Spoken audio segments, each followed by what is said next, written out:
Hello, guys, and welcome back to the channel. Welcome to the channel, Ashu, and thank you for agreeing to do this video on your life in the profile of transfer pricing. So thank you so much, Bhavna, for this invite, and I would love to share my insights with everyone. And hope you all will have a wonderful time ahead.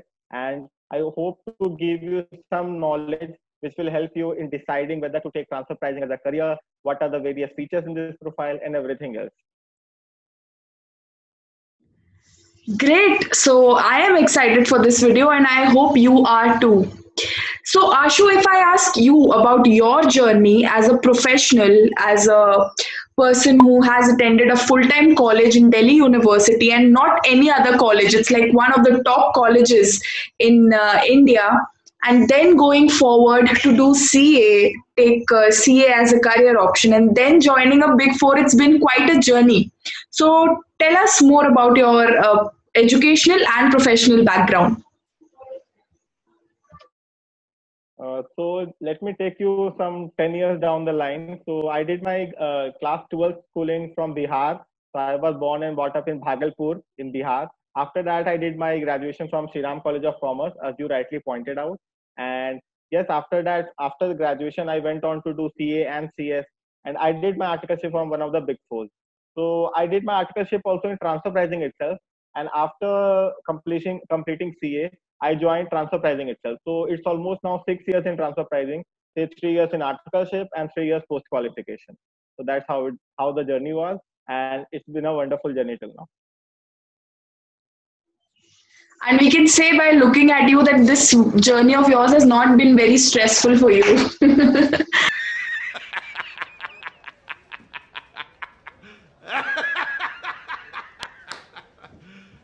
You serious? So, yeah. So, if I talk about transfer pricing as a career, see, most of us study it in our inter and CA final in as a subject in direct taxation. We know about it theoretically, but we are not fully aware of the practical aspects. That is one thing. Second thing would be what work do transfer pricing professionals do? So let us start with the latter thing, that what work do transfer pricing individuals really do? Okay. So see, the biggest thing which I face in this transfer pricing is whenever anyone hears the word transfer pricing, the first thing in their mind is it must be a very fascinating aspect. It must be very good. They just hear the word. Nobody knows the meaning of it. Nobody knows the practical aspect, and that is quite understandable because most of the times earlier it was not even in the syllabus of CA, but now it is in IPCC also, it is in final also, wherein we are taught what is transfer pricing, what are the methods, and all such things. So before taking you into the practical aspect, what is transfer pricing? So transfer pricing is a part of taxation field. We need to understand that it is a part of taxation field. And why it is important? Because taxation drives the economy. Most of the economies in this world run on taxation, be it defense expenditure, be it public services, everything. So every country wants to have fair bit of taxation, right? So that is when transfer pricing comes in. And we all know there are so many multinational nowadays which are foreign based, and with these Chinese things nowadays, we know that the world is global. It's a global village, so we need to accept it. And suppose I'll give you a random example. A company is headquartered in US, so it will have its intangible say in Mauritius. So it might have a company in Thailand from where they purchase goods. The manufacturing might be done in India. The invoicing might be done from Singapore, but the ultimate consumer might be situated in Japan. So if you take this example, so you all think for 2 minutes, which country deserves the maximum revenue? India will be like, I manufactured the goods. Singapore will be like, I did the invoicing. So Thailand will be like, no, I send the raw materials without which you couldn't have done anything. But US on the other hand will say, I am the headquarters. Without my support, nobody would have done anything. So that is when the transfer pricing comes in. Every government wants its share of revenue because they know that they have to run an economy after all. Now, what transfer pricing does in this, they help you identify who deserves what share of income. So if the Singapore company is only doing invoicing, it is only acting as a facilitator. So it should be given a very small income. But in India, we are doing the most important part, that is manufacturing. So more income should be attributable to India. So that is the role play how transfer pricing does. It helps to identify country deserves how much income and uh, accordingly tax it. The second aspect which comes to in transfer pricing is suppose in taking example of India. So till 1990, we all know that India was not so much an open economy. But after 1990, the economy opened up. And what happened? Many MNCs came to India. But what the government noticed, a very peculiar thing, that companies were coming in India, they were opening subsidiaries, branches, they were earning income, but there was no tax coming from that. So the tax revenue did not go up substantially high. So when they tried to decode it, it was found that there were practices there. It was alleged that there were practices among MNC and transfer pricing regulations had to be bought in. So to just to make you understand what is transfer pricing, second aspect, the Indian scenario or any country specific scenario, let me take example. So in this example, I was taking about India purchasing raw materials from Thailand. So if I take just draw profit and loss for mind, imagine India purchasing say 900 rupees, the purchase cost from Thailand, and the sales figure is 1000 rupees. Profit attributing to India 100 rupees. If we say tax rate of 30%, 30 rupees Indian government is getting. So Indian government is happy. Now the what this MNC feels is that if I try to change the structure a little bit, and if I see that Singapore, the Thailand from where I'm purchasing, if the Indian tax if the tax rate in India goes down to 10%, so I'll be inclined to put more profit into India so that the group overall benefits. So how will I do it? So my sales will remain 1000 because I'm selling it to ultimate consumer. So I cannot change that figure. But what I can do is showing it instead of 900, I can show it 500. So what will happen? My profit will shoot up to 50 rupees. 500 rupees, and the taxation rate on 10%, it's 50 rupees only. So end of the day, I'm basically manipulating the profits. So that is the reason every jurisdiction has its problem, that why should we give up our fair share of profits? Suppose India in this example was earlier getting 30 rupees. Now it is getting 50 rupees. It will be happy.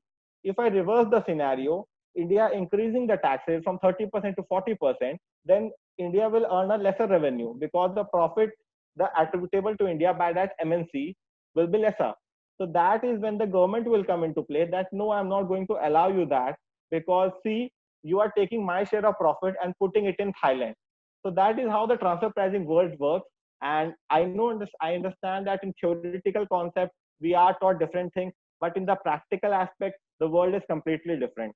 So that is how we need to understand, and the whole transfer pricing framework works on that. So what will the Indian government do in this case? So how will check that the prices which I am earning, is it correct? It is not correct. So let's take example of say cab drivers, basically say Uber, Ola, all such. If my client is Uber, so I am earning a 10% profit in India. So what the government will say is that let me see what your competitors are earning. If your competitors are earning round about you, that means you have not changed your profitability. It's more or less same, and that means I am okay with your transfer pricing policies at whatever price you are purchasing from your related parties or you are selling to your related parties. That is indifferent to me.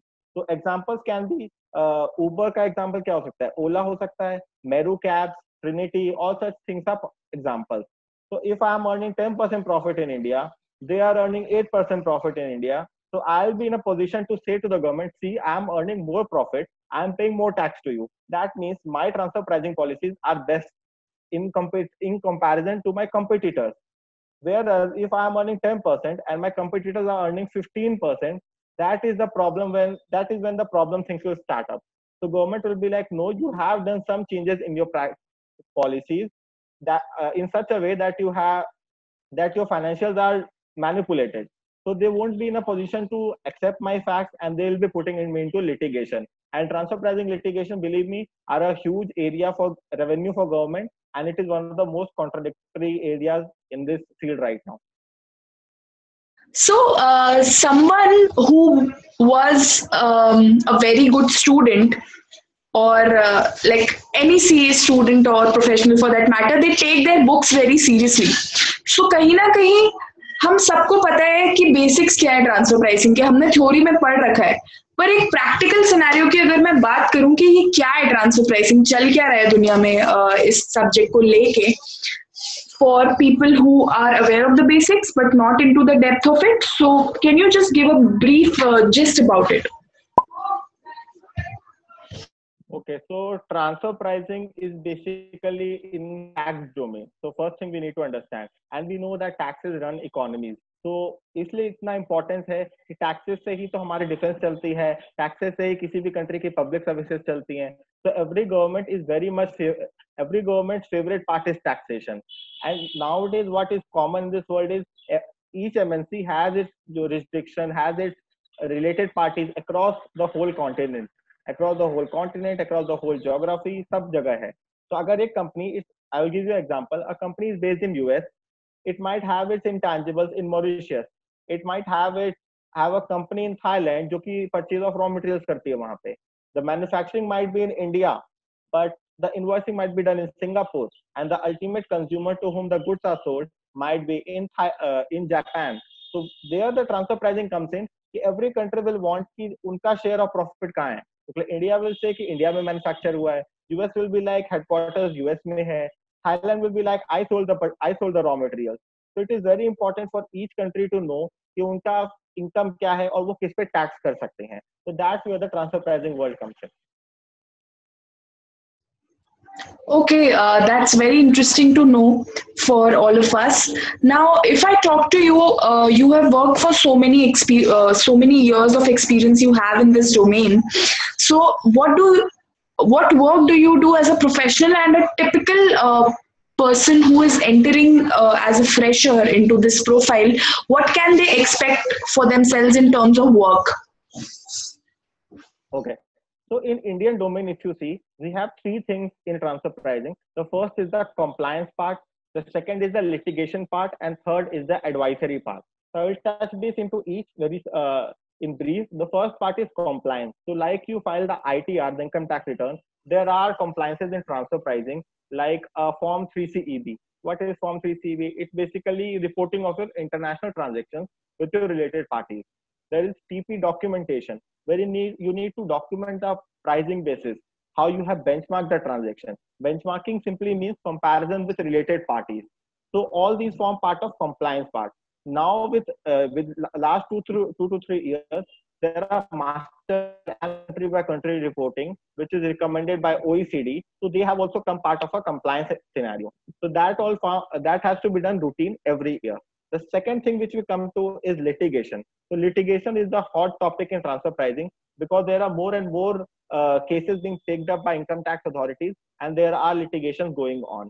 So what do we do in litigation? So we go to tax authorities, we convince them, we discuss the various aspects of the transfer pricing documentation, the policies adopted, and there is a stream of flow from the transfer pricing officer to the DRP to the ITAT, and there is a huge chain around it. Coming to the advisory part, advisory is basically a new company situated outside India. They want to set up an office in India. They want to open a company in India. So what type of policies?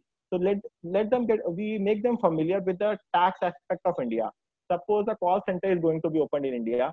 So we will recommend them whether a 15% markup is good, a 20% markup is good. What are the agreements they should have in place? What are the various features in the agreement they should have in place? So everything that. So broadly, there are three aspects: compliance, as I talked to you, routine nature, litigation is more into going to various authorities and discussing, and advisory is completely separate and it has unlimited domain. So these three things that you mentioned, compliance, which has more to do with regulatory compliances, फिर एक advisory हो गया जिसमें you are giving people advisors who are just entering the domestic market, and there is litigation where you are interacting with the different authorities. Can we call these sub departments of the transfer pricing domain?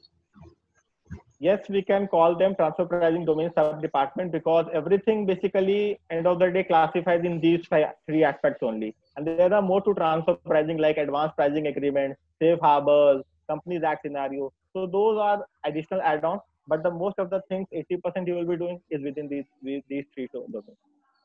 मुझे बीच में थोड़ा थोड़ा याद आ रहा है कि मैंने पढ़ाई के टाइम क्या क्या पढ़ा था listening all these terms. So say freshers or professionals who are just entering, do they have a choice to choose where they want to go, or the company gets a say? Of course, like it depends on the vacancy, but you say that there's a vacancy in all three. So is there any preference of picking professionals who will work in these different sub departments, or it's just like yaar ki fresher ko hire karo, sikhao, and just go on with that? So basically, transfer pricing, as I said, there is three domains, but we do everything. It's not like you just do only litigation. There are organizations, there are big fours, there are other organizations. Basically, if I talk about a mediocre firm who focus more on compliance, there might be a firm which focus more on litigation.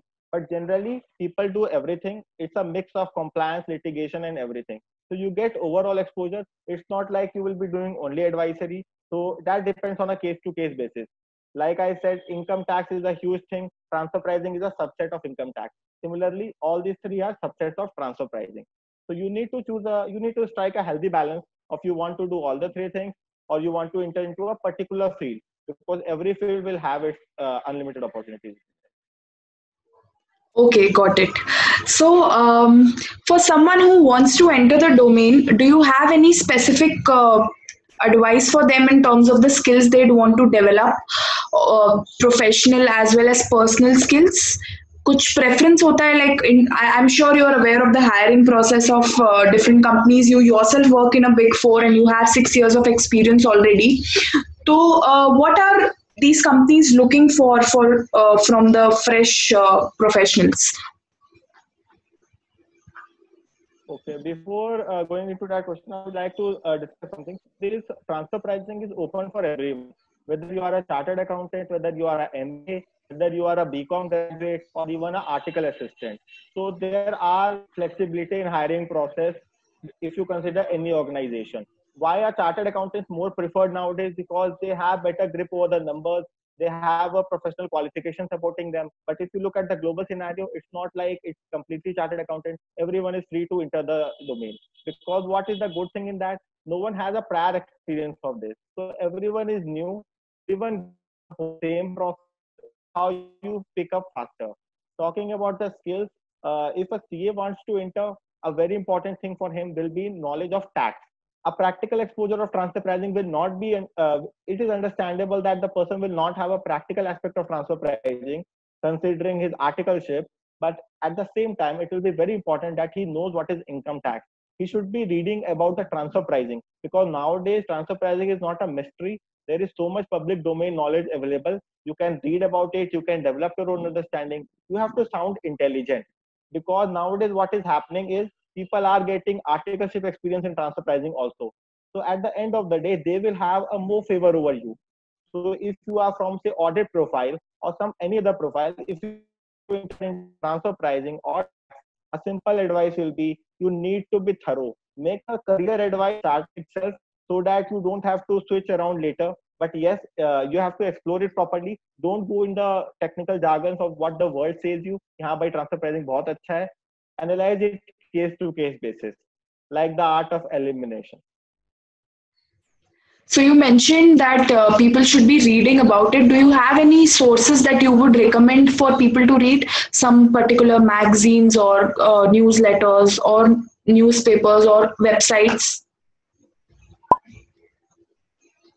So nowadays, ICI has also introduced it in CA final syllabus. The elective paper, there is a international tax paper nowadays. So transfer pricing in itself, if you just read about that, you will get a gist of what transfer pricing is. There are so many materials available in YouTube, in public domain, everywhere nowadays. So you will basically get to know what is transfer pricing. So before you go into any interview or you approach any transfer pricing job, you need to be thorough with that, so that when you end up getting a call from that, so you sound intelligent, as I said. Similarly, for article assistant, I would like to say many firms have vacancies for transfer pricing as well. So what will they be looking at article assistant? It is very important again that you have to show your attitude, because if a firm is hiring articles, that means they don't have any prior experience, either tax, transfer pricing, audit, or anything. That's when your attitude comes in. If I know that a person is good at Excel, suppose in transfer pricing, PPTs, Excel, Word, these are very commonly used. So if you have a basic idea about of all the three, you will definitely be preferred over others, right?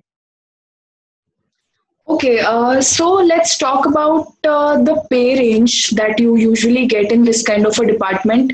I just want to have a broad understanding, and the audience wants to have a broad understanding that getting into this kind of a department, how well does it pay in terms of some range, if we can define, and how well it comes at par with the industry standards. Okay. So see, transfer pricing basically is performed by Big Four, mediocre firms. Big Four में क्या आता है? KPMG, Deloitte, EY, PwC. So you will be seeing whole lot of mediocre firms will be performing it. Basically BDO, Nangia, Jaeger Associates, sir, I know, Gaurav sir, and ASA. There are so many firms which are doing transfer pricing right now. In industry, if I go, there will be Amazon, there will be Agilent, there will be so many companies which have set up in-house centers in India.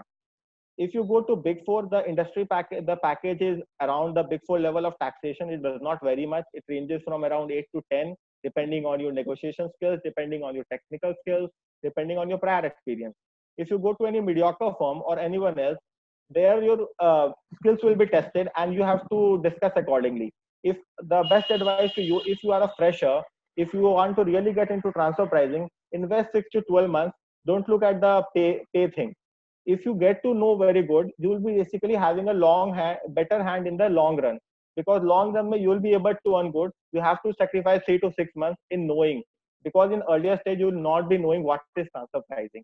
The second aspect of the Amazons and all, Amazons, the Agilent, those, they have in-house centers in India. So what happens in those in-house centers is they devise the whole transfer pricing policies of that group in India. So they will be doing transfer pricing of all the companies where Amazon is situated, say 100 countries. So they will be doing in India. So there the package range will be completely different from a Big Four.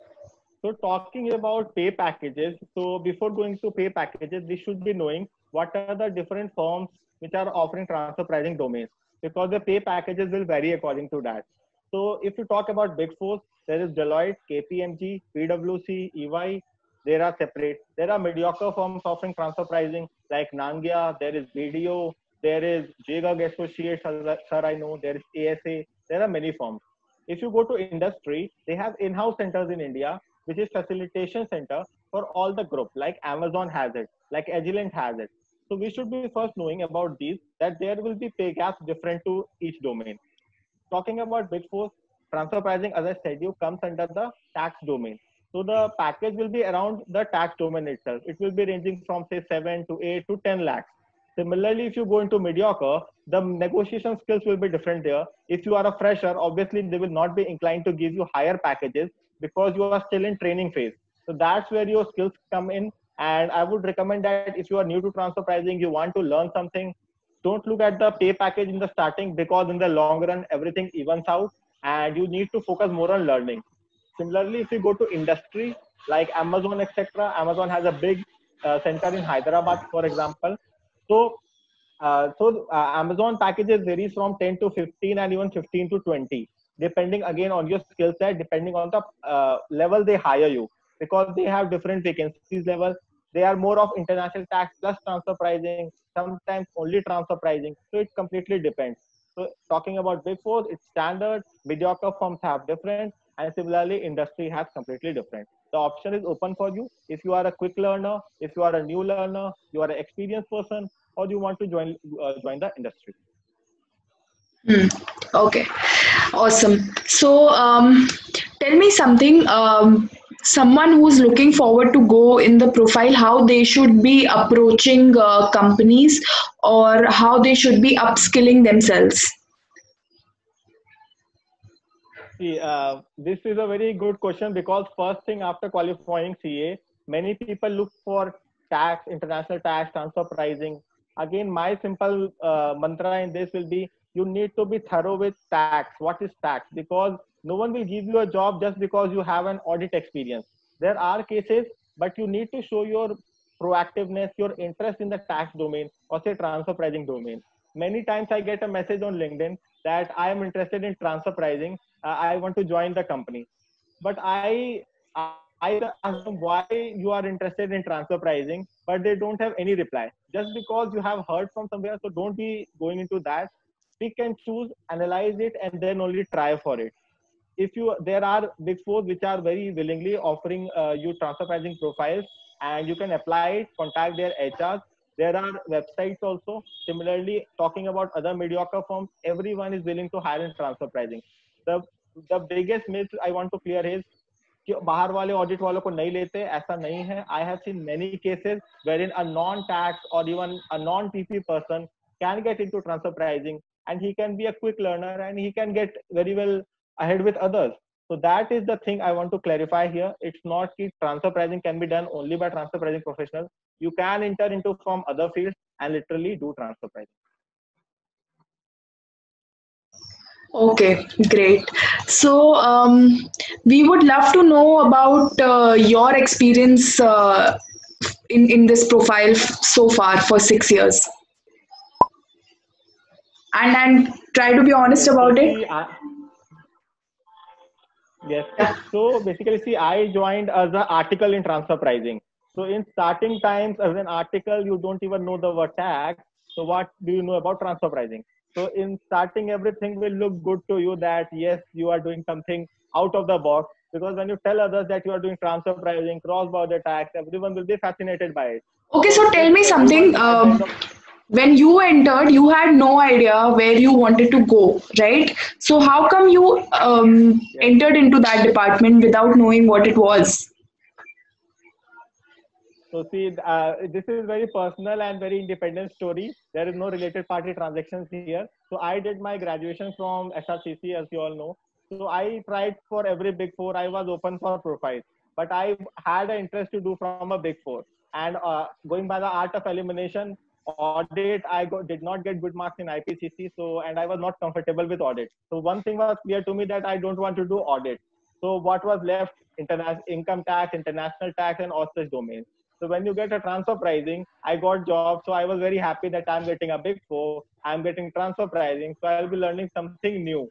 So that is the whole thing which drove me here. And yes, it was a luck by chance also. But yes, I end up loving it. Okay, great. So you can continue about your journey.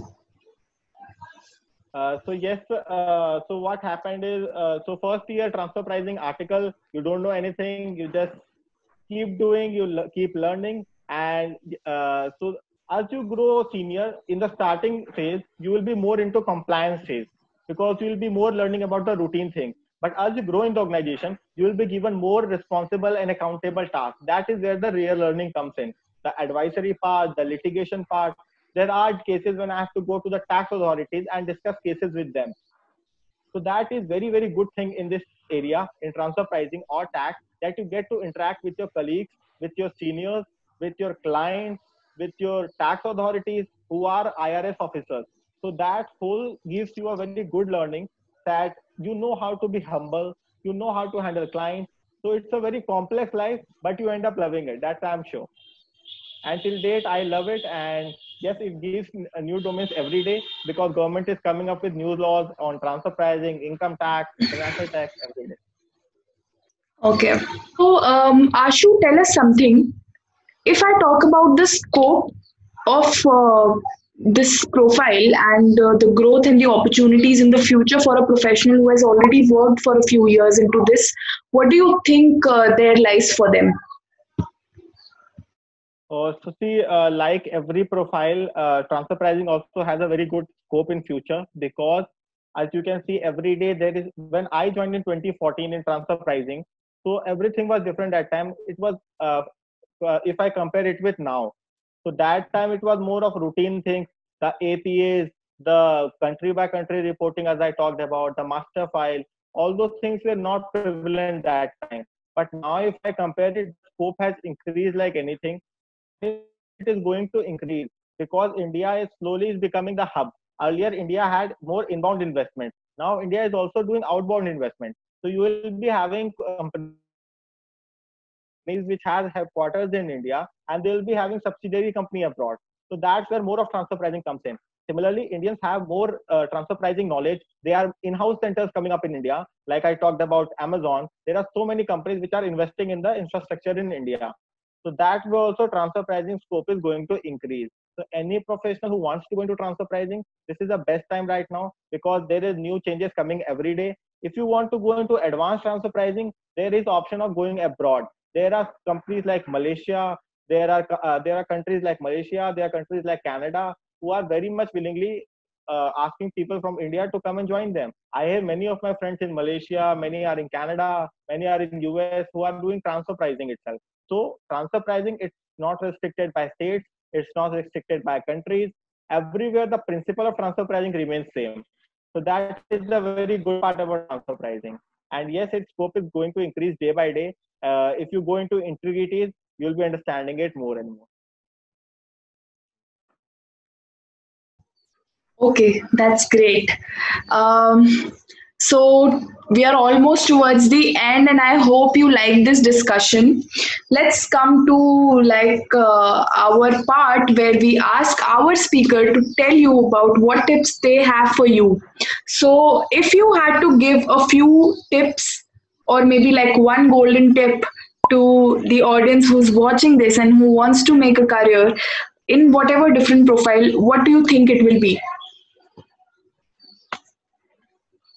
Right now, one career advice I would like to give all of you, taking into mind this COVID thing, that just be patient, because right now everything is in confusion right now. People are not knowing how to get jobs. Most of the organizations have freezed their vacancies.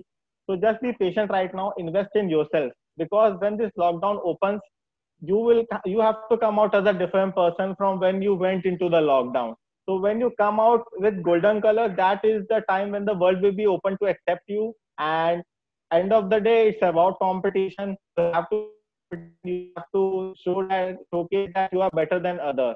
It said that Rome is not built in a day, but it's also said that Nagasaki was destroyed in a day. So every day is important. You have to take every day as a goal. Don't be in the same phase like lockdown 15 दिन का था तो कुछ नहीं है. The first thing which the recruiter will ask you after this lockdown is what productive did you do in lockdown. Just make sure you have an answer to that. Have answer to it in a practical scenario. Do something about it and just work upon it. That is my best advice to all those who are listening to this. Yeah, I think, and that's a great one. That's like one pate ki baat, because in a situation where billions of people have been together, how have you made yourself differentiated from the others? Right? Ultimately, it's about that, because competition is like a sword. None of us can escape. It's there, accept it and live with it. So, yes, upskill yourself, and thank you for watching. Tell me in the comments what profiles you would like to cover next. And let me express my gratitude. Thank you so much, Ashu, for doing this. I think the audience is going to love it. And yes, I think, yes, Thank yes, you yes. so much. So I'm going to link Ashu's LinkedIn URL in the description box below. Do check his profile out. Message him if you like the video, and do not forget to leave a comment and like and share it if you think it will be helpful to the others. Thank you so much for watching. Stay safe, take care, and bye bye. Thank you.